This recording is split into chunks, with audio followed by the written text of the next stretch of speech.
A verdadeira razão pela qual eles baniram o livro de Enoque da Bíblia, sobre o que é o livro de Enoque. Por que ele foi banido da Bíblia?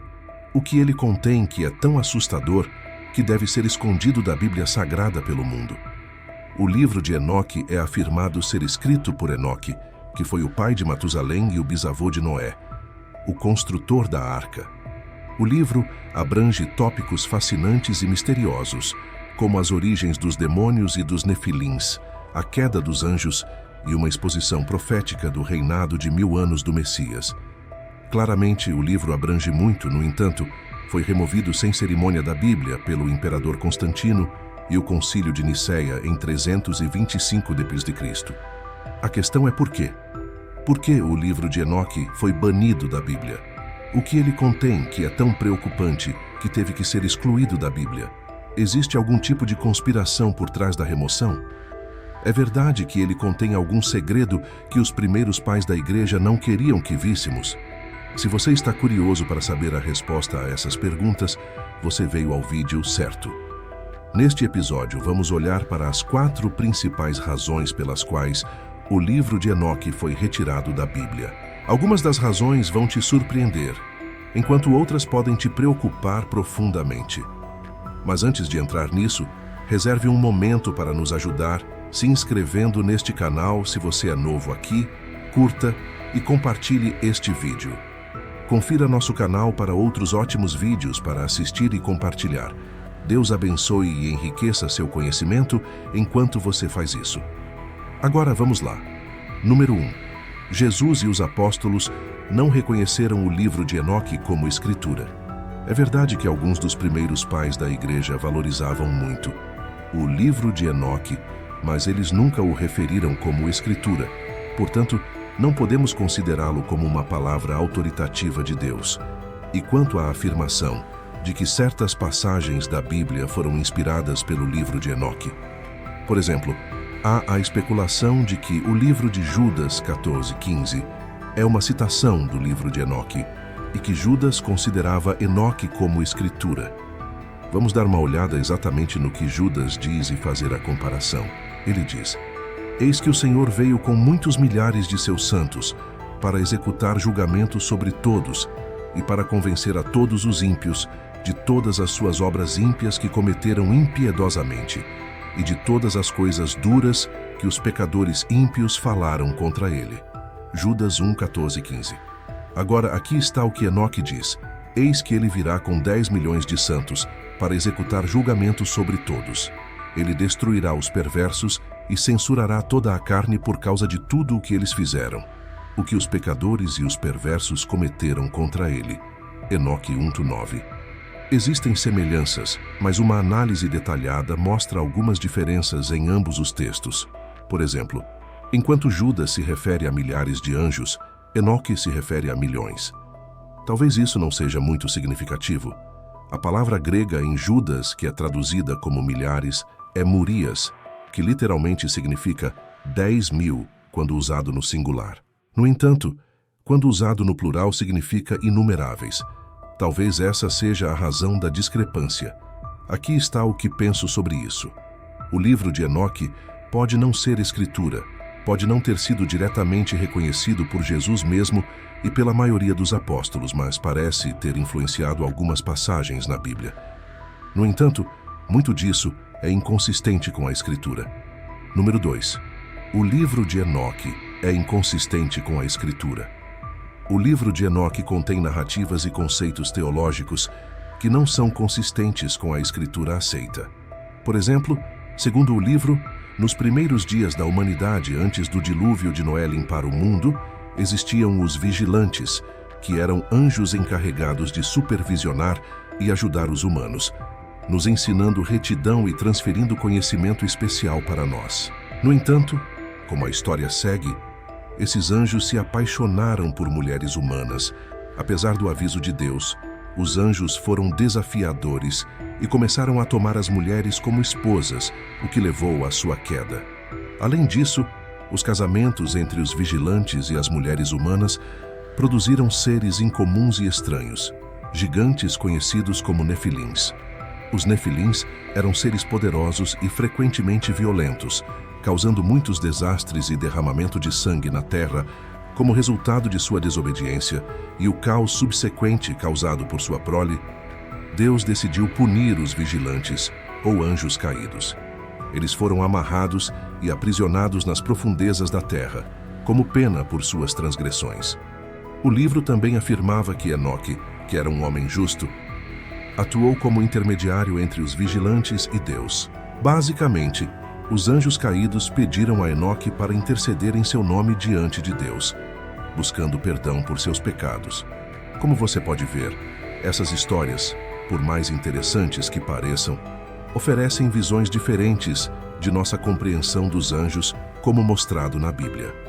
Esta inconsistência foi outra razão pela qual o livro de Enoque não foi incluído na Bíblia. O segundo livro de Enoque, também conhecido como o Livro dos Segredos de Enoque, é mais notável por sua descrição de múltiplos céus e relatos de batalhas entre anjos e demônios. A ideia de múltiplos céus não é mainstream na teologia cristã. Segundo o livro, o primeiro céu está logo acima do firmamento, onde os anjos controlam fenômenos atmosféricos, como a queda de neve e chuva, e as águas acima. No segundo céu, Enoque encontra a escuridão, uma prisão onde anjos rebeldes são torturados.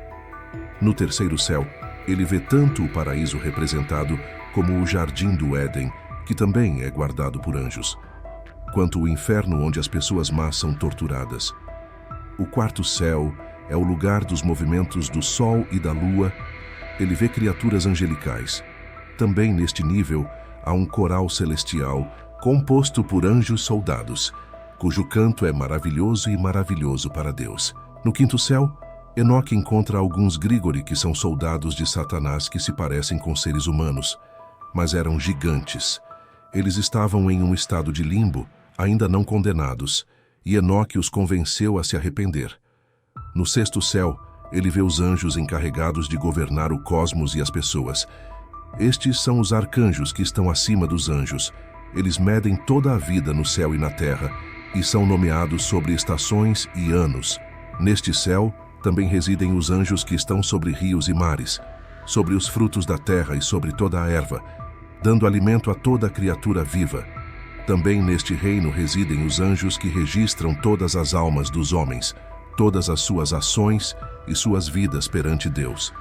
No sétimo céu, Enoque, agora guiado por Gabriel, é permitido entrar e ver o Senhor em seu trono face a face, mas apenas de longe.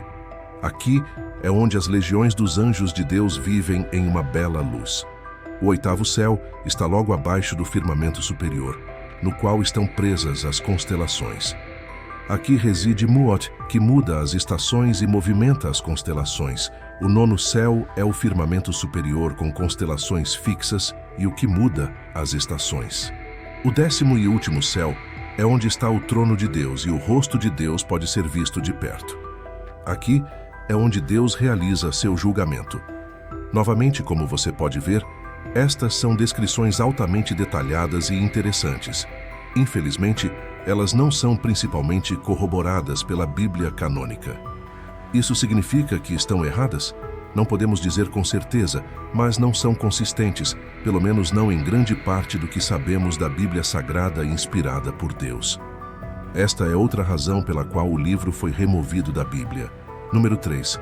Havia dúvidas sobre a verdadeira autoria e autenticidade do livro de Enoque. Como foi escrito muito depois do tempo de Enoque, não poderia ter sido escrito por ele, levantando questões sobre sua autenticidade. Então, uma das razões pelas quais o livro de Enoque não foi incluído na Bíblia se deve à crença de que Enoque ele próprio não escreveu a maior parte do livro. Número 4. O livro de Enoque também não foi aceito na Torá. O livro foi excluído da Torá, os textos religiosos judaicos que formaram a base do Antigo Testamento e previram o Novo Testamento. A decisão dos estudiosos judeus e rabinos de excluir o livro da Torá influenciou a percepção cristã de sua validade. A principal razão para a rejeição judaica do livro é que ele é inconsistente com os ensinamentos da Torá. Do ponto de vista do judaísmo rabínico, o livro é considerado herético. Por exemplo, em 1 Enoque 40, 1-10, O anjo Fueg, que não é mencionado em nenhum outro lugar nas Escrituras, preside àqueles que se arrependem do pecado e são concedidos vida eterna. Isso, claramente, não é o que a Bíblia ensina. Embora alguns estudiosos afirmem que Fueg, que se traduz como a face de Deus, se refere a Jesus Cristo, isso não é claro no livro. Em conclusão, em última análise, a principal razão pela qual o livro de Enoque não foi incluído no cânon bíblico se deve à crença de que Enoque, ele próprio, não escreveu o livro e que ele não foi divinamente inspirado por Deus. Não há grande conspiração pelos primeiros pais cristãos para remover o livro, porque ele continha segredos que eles queriam manter escondidos. Então você deve ler o livro de Enoque. Sim, acho que é provavelmente uma boa ideia estar familiarizado com o livro de Enoque. Se não por mais nada, deveria te dar uma visão realmente interessante sobre como o Antigo Testamento foi interpretado nos anos antes da chegada de Jesus. Mas tenha cuidado, não o equipare com a Bíblia. Certamente existem boas razões pelas quais ele foi deixado de fora da Bíblia canônica pelos primeiros pais da Igreja. É principalmente inconsistente com os ensinamentos bíblicos, não pertence. Então sim, você pode ler o livro, mas faça-o com sabedoria e discernimento, aborde-o mais como um relato não fictício de um autor anônimo e menos como um livro escritural. Deixe-me saber o que você pensa sobre o livro. Você acha que ele deveria ter sido incluído na Bíblia? Você acredita nas teorias da conspiração sobre o livro? Obrigado por assistir. Deus te abençoe. Amém.